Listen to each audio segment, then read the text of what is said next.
There are moments in history that arrive without warning, moments where the thin line between disaster and salvation depends entirely on the courage and skill of a single individual. These moments are often forgotten, hidden in dusty archives, or whispered through the halls of memory, yet they leave a mark deeper than any battlefield scar. One such moment unfolded in the vast, unyielding expanse of the desert, where a seemingly ordinary bus carrying travelers and supplies teetered on the edge of calamity. The driver, fatigued and anxious, had already noticed the first signs of failure: the engine coughing, the wheels struggling through the relentless sand, and the heat radiating like a molten threat from the asphalt below. But worse than the desert itself was the arrogance of authority, a figure of local power tasked with overseeing the route who insisted on continuing despite clear warning signs.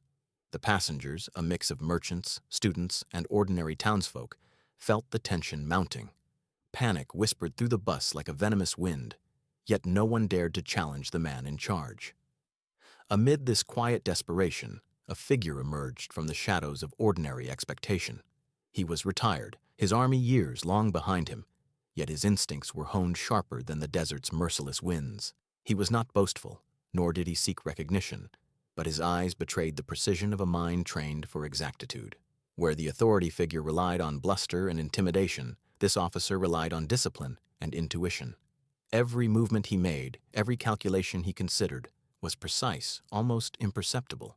Yet it was a preparation for the moment the unthinkable would occur. The conflict was clear: the arrogance of unchecked authority versus the quiet mastery of experience. The bus's engine, strained under the weight of sand and sun, gave ominous signs of imminent failure. The driver hesitated to act, uncertain who to obey. Meanwhile, the retired officer quietly assessed the situation. He noted the load, the distance remaining, and the subtle cues the environment offered: the shifting sands, the oppressive heat, the way the tires bit into the fragile desert crust.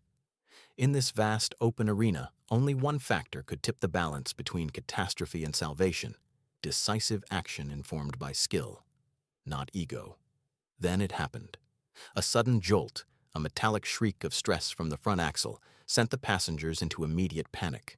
The bus lurched violently, tilting perilously to one side, sand spraying from beneath its tires as if the desert itself sought to swallow it whole.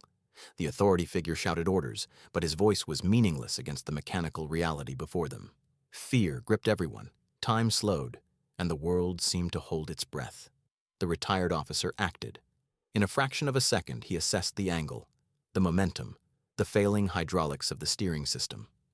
With a command as sharp as the crack of a whip, he seized the wheel, feeling the trembling metal beneath his hands.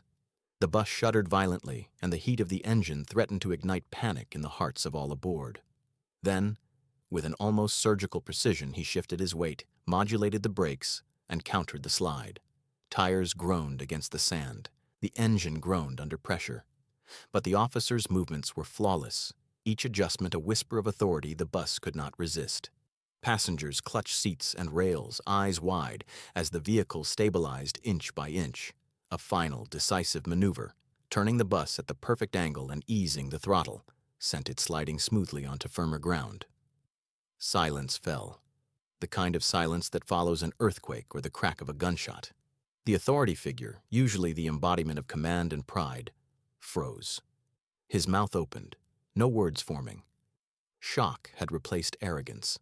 Around him, passengers exhaled in unison, a collective recognition of a miracle wrought not by luck, but by skill. In less than 30 seconds, a disaster that could have claimed lives and livelihoods had been averted. The retired officer released the wheel, his hands steady, his expression calm. Around him, disbelief met relief. And in that pause, the moral of the story made itself clear.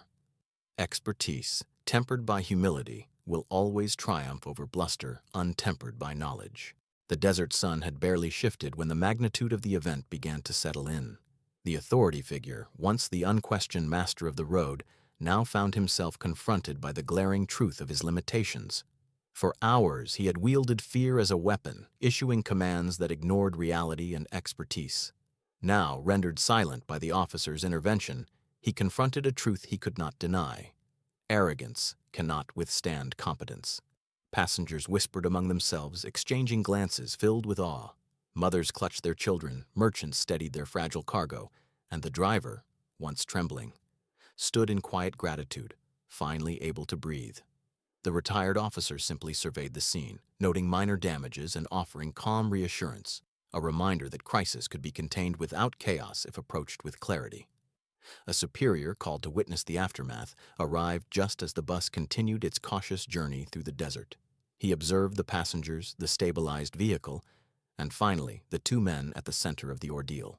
The authority figure, pride wounded and ego shattered, attempted explanation but faltered, words twisting into meaningless noise. The officer, calm and measured, outlined exactly what had gone wrong and precisely how disaster had been averted. There was no grandiose speech, no demand for recognition, just truth and accountability.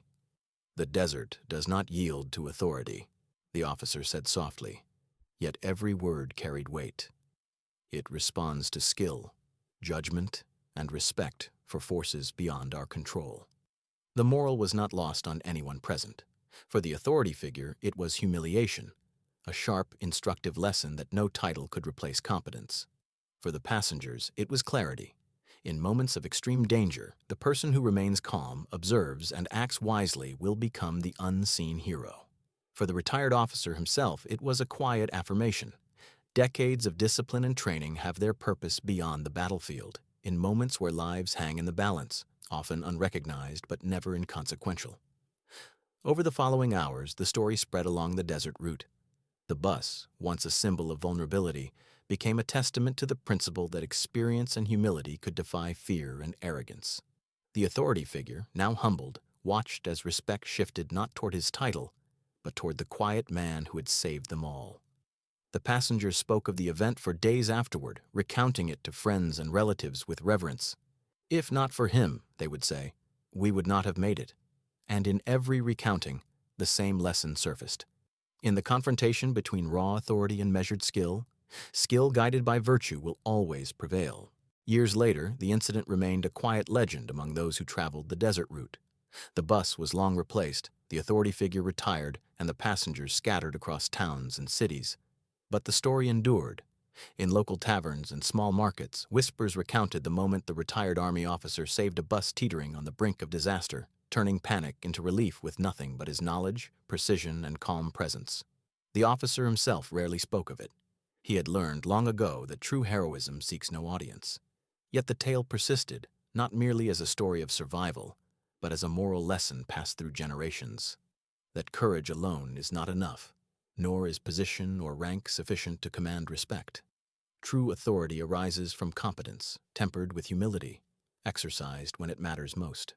Historians who later documented incidents along the desert route noted the event in footnotes or anecdotes, praising the officer's decision-making under extreme pressure. They highlighted how his understanding of physics, mechanics, and human behavior coalesced in a single decisive moment, creating an enduring example of wisdom, overcoming hubris. Travelers who later navigated the same route often cited the story as more than history. It was a guide, a lesson in observation, patience, and timing. The retired officer's methods, though never formalized, became an unspoken standard. Respect the environment, respect the machinery, respect the people, and above all, respect the limits of your own ego. And in the quiet moments when the desert sun bled into the horizon, the officer would sometimes reflect on that day.